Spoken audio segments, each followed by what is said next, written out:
Olá a todos, o meu nome é Iris Santos e eu estou aqui para apresentar para vocês um pouco do SAL, que é o Sistema de Auditoria de Licitações, um projeto de mestrado, sob a orientação do professor Renato Novaes e com a orientação do professor Pablo Florentino. Eu vou começar falando um pouco sobre a contextualização desse trabalho, que é, de acordo com a pesquisa divulgada pela Fundação Getúlio Vargas, a corrupção ela representa uma perda econômica de aproximadamente 30 bilhões de reais ao ano. Dentro desse cenário, a fiscalização de compras públicas ela tem o potencial de impactar diretamente a economia, uma vez que esse tipo de transação equivale a quase 6% do PIB. Entretanto, o tamanho quase continental do país, somado ao grande volume de transações, torna o processo de fiscalização lento e custoso para o Estado. Assim, o Brasil ele possui diversas leis que ajudam a colocar o cidadão no papel de agente ativo de fiscalização, como o exemplo da Lei de Transparência, que garante a disponibilização de dados em tempo real.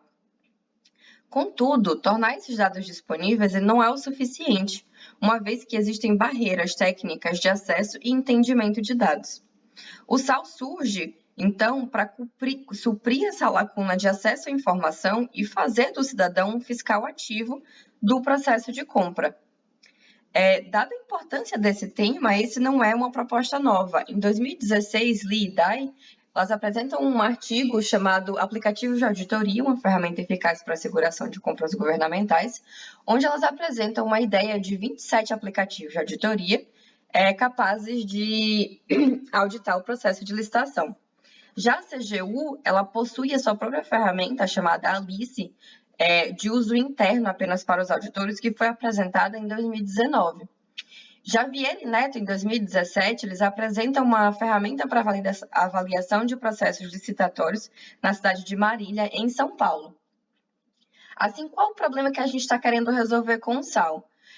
O cidadão ele não consegue participar de maneira eficaz da atividade de fiscalização de gastos públicos, dada essa disponibilidade de acessos que requerem um nível básico de conhecimento técnico, como requisições API, manipulação, diferentes formatos de dados e descentralização desses dados. Já o país ele tem um tamanho quase continental e produz milhares de dados referentes a processos de compras todos os dias, tornando a fiscalização lenta em relação ao volume de dados que é produzido. Assim, como é que o SAL funciona? Ele funciona bebendo diferentes 6 fontes de dados, onde então esses dados eles são passados sobre 7 indicadores de anomalia, onde eles analisam 3 aspectos do processo licitatório, que são 3 entidades chamadas de licitação, itens e fornecedores. O SAL ele é composto por 5 módulos, onde é feita toda essa auditoria. O módulo de carga é o módulo que faz com que manda uma requisição para o core e ele então manda uma requisição para o módulo de bot, que vai buscar esses dados das 6 diferentes fontes de dados e retornar para o core. Dentro do core é feita a transformação desses dados em alinhamento para que possa então ser enviado ao módulo de data, onde essas informações são armazenadas. Já o módulo de web app é aquilo que o usuário consegue ver, é a interface do SAL, que parece mais ou menos com isso aqui que vocês estão vendo. Para poder validar essa ferramenta, a gente delimitou o escopo para o estado da Bahia nos anos 2018 e 2019, onde a gente fez um processo de ETL, que é pegar todas essas informações delimitadas a esse escopo e passar isso para a análise de auditoria dentro do SAL. E o que a gente descobriu com isso? Dentro desses 2 processos que a gente separou em 2, que foi a carga e a auditoria, a carga ela demorou cerca de quase 9 horas e foram encontrados 55 mil registros. Já o processo de auditoria levou quase 22 horas, com 208 mil registros e quase 45 megabytes de dados. O que a gente conseguiu encontrar sobre o processo de carga? Em 2018, foram realizadas 1.538 licitações, já em 2019, um número um pouco menor, com 1.273. Já a licitação mais cara realizada no período desses 2 anos foi de 35 milhões. A instituição, o Ministério, que realizou mais licitações foi o Ministério da Educação, com cerca de 1.370 licitações. E a instituição que realizou mais licitações foi a UFBA, com 578 e cerca de 120 milhões de reais em licitação. Já para os itens, em 2018 e 2019, Foram cerca de 642 e 433 itens, sendo o item mais caro de 14 milhões.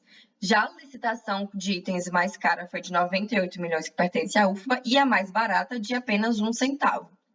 Já para a entidade de fornecedores, 99% deles eram de pessoas jurídicas, cerca de 29 mil registros apenas para registro de preço, sendo que o fornecedor que mais participou de processos de licitação chegou a participar de 236 licitações e realizando apenas 2 vitórias.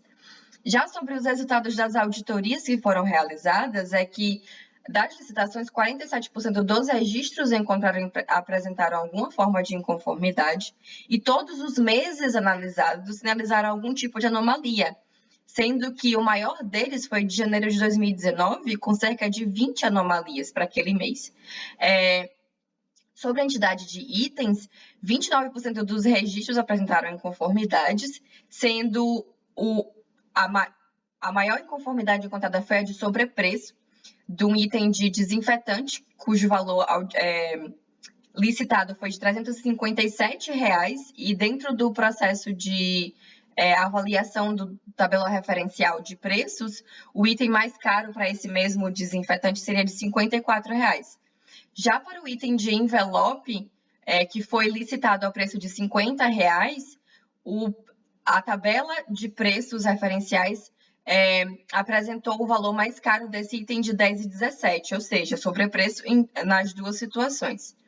Já para a entidade de fornecedores, 7% dos registros apresentaram alguma inconformidade, com apenas um participante sendo irregular, participando de 6 licitações no período em que não deveria, em que estava sobre suspenso, atividade suspensa. Quais as limitações da ferramenta que a gente encontrou? É difícil diferenciar, o Sauly não consegue diferenciar entre serviços e produtos. Então, quando a gente fala de manutenção de ar-condicionado, por exemplo, ele vai entender que trata-se de um item de ar-condicionado e vai tentar buscar esse item na tabela de preço referencial. A gente tem também o chamado falso positivo, que seria o caso do grampeador cirúrgico, por exemplo, sendo comparado com um grampeador comum, que a gente sabe que não é verdade. Isso poderia ser resolvido com técnicas de processamento de linguagem natural, por exemplo. Qual a conclusão que a gente tem? Que os resultados eles foram promissores, o software criado e as anomalias foram identificadas, a gente entrou com um período de registro de software e tem também 2 artigos submetidos, um para a revista do TCU e a segunda para a revista de administração pública. Aqui a gente tem as referências e é isso. Muito obrigada por ter ouvido até aqui.